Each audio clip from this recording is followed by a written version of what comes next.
However, since Thursday will be Yontiv, although Matzah Yontiv will still be Thursday, maybe we'll make another video then. But just for now, I want to learn a little bit from the Kedushas Levi, just so we keep up our chazaka of every week, including something.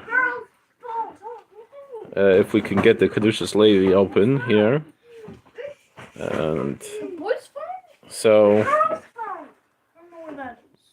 let's see, Pesach. I think there might be one specifically for Shvii Shel Pesach or something.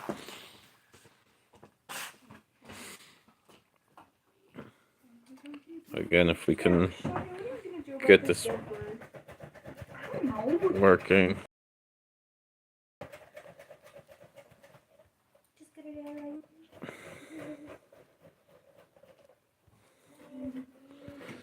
All right.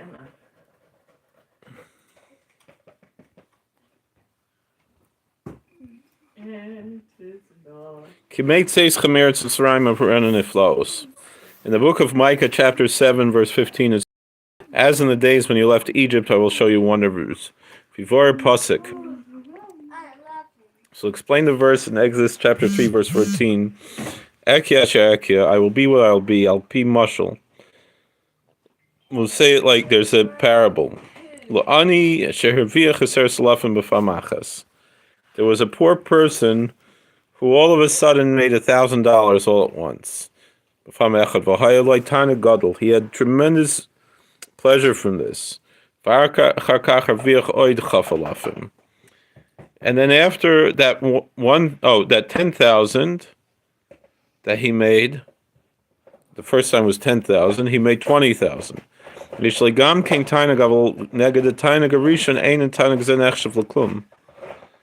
So he also had tremendous pleasure that he made $20,000, but compared to original 10,000, even though it's twice as much, but to go from 0 to 10,000 is such a tremendous joy that to go from 10,000 to 30,000 it's a joy, but not as great of a joy.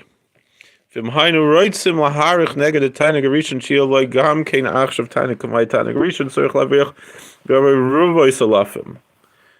him to have that same joy that he had to go from 0 to 10,000, then he would need $1 million, right? Millions of dollars. A nimshal.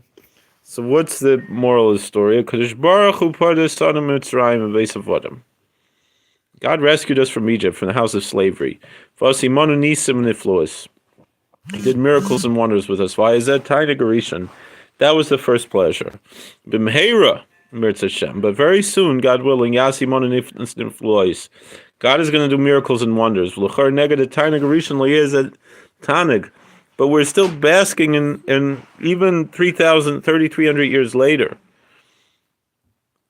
Over 3,000 years later, we're still basking in the pleasure of the Exodus. So when Mashiach comes, if it's just the same like the Exodus, it's not going to be so aye. When the real Mashiach comes, God is going to do so many miracles and wonders that there's no count. Even if you compare it to the first pleasure, despite that, it'll still be a tremendous joy like the first pleasure. That's what it says, like the days when you left Egypt. I feel negative tainag that when compared to the first joy, yagam kain tainag, it will also be pleasure. I'll show you wonders. I will be what I will be, meaning compounded. It'll be times that, it'll be multiplied exponentially. All right, let's see if there's something more specific about Kriyas Yamsuf. Martim Zevach Pesach LaHashem, Asher Posach al Bate B'nei Yisrael B'Mitzrayim Nagfus Mitzrayim Es B'Tein Hitzel. Exodus 12:27, it says, and you shall say it is a Passover sacrifice to the Lord, who passed over the houses of the children of Israel in Egypt. when he smote the Egyptians and rescued our houses. Yidua, it's known, Ki Yikri Yitzias Mitzrayim Al Yidei Hashem Yisborach Baruch Hu Mamish, V'lo Al Yidei Shliach. That the exodus was through God directly and not through any angel or messenger. Ki Kavyochel HaYiskalos or Gedulas, Godless, Malchusay Aleinu. That there was a revelation of the greatness of God's kingdom upon us. From Mitzrayim Lai Hayu Yecholim L'Spol Zeh Orsh Nisrabu. The Egyptians were not able to handle this light that was revealed. Mi Hashem So when in Exodus chapter 5 verse 20, the Pharaoh said, "Who is the Lord that I should listen to his voice?" Me. So he grabbed onto those letters me, which means who? Me Elokim. Meaning the name of God, Elohim, ends with the letters Yud, Mem, so he reversed that to Mem Yud. This is written in the Kavanas, and drew upon him this light. Ma'as Hashem Yisbarach. So what did God do to the Paro, who said, me Hashem, who is the Lord? Ma'as Hashem Yisbarach shehifach oisis mi liyam. He took the letters me, Mem Yud, and turned them around to Yud Mem, Yam, which means sea, S-E-A in English.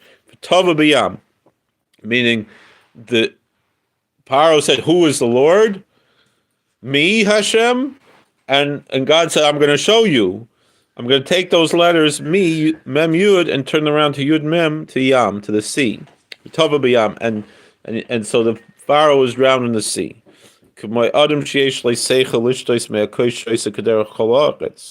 Like a person, if a person knows what he's doing, he's going to drink a cup. He's going to drink like everybody drinks a cup. But someone doesn't have any intelligence, an idiot, what does he do? He turns the cup all upside down in one drink. When he's pouring in his mouth, it's going to spill all over him, get him dirty. That's what happened to the Pharaoh with this very thing. He grabbed onto these two holy letters from God's name, but he turned them around. So God turned them back around on him and drowned him. Gematria Nun. What did the Jews do with Mem and Yud, which says me or Yam? Mem is 40 and Yud is 10. 40 plus 10 is 50. Gematria Nun Yomim Pesach ad Etzeres. Those are the 50 days from Passover till Pentecost, from Pesach till Shavuos. Shekablu Torah, we received the Torah, Kibla Orim and Nun Shari Bina, and we received the illumination of the 50 gates of understanding. That's what happened by the plague of the firstborn in Egypt. So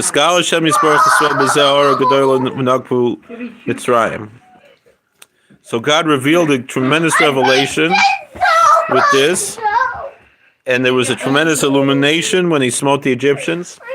For example,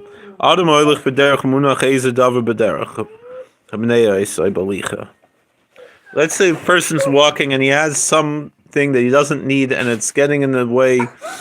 What does he do? He casts it away. Right? There's something blocking him and he gets it out of the way. Or he steps on it and crushes it. But a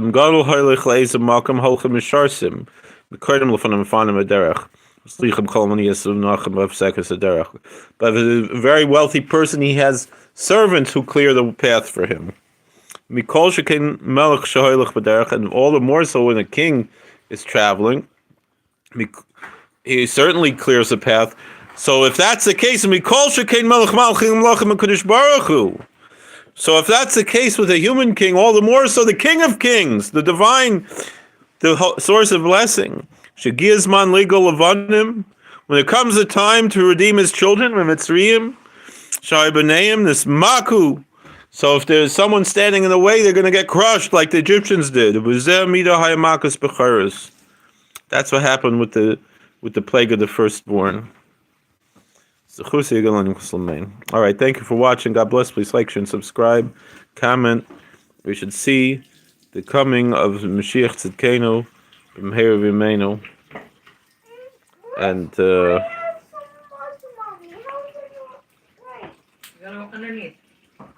all right, thank you for watching. God bless.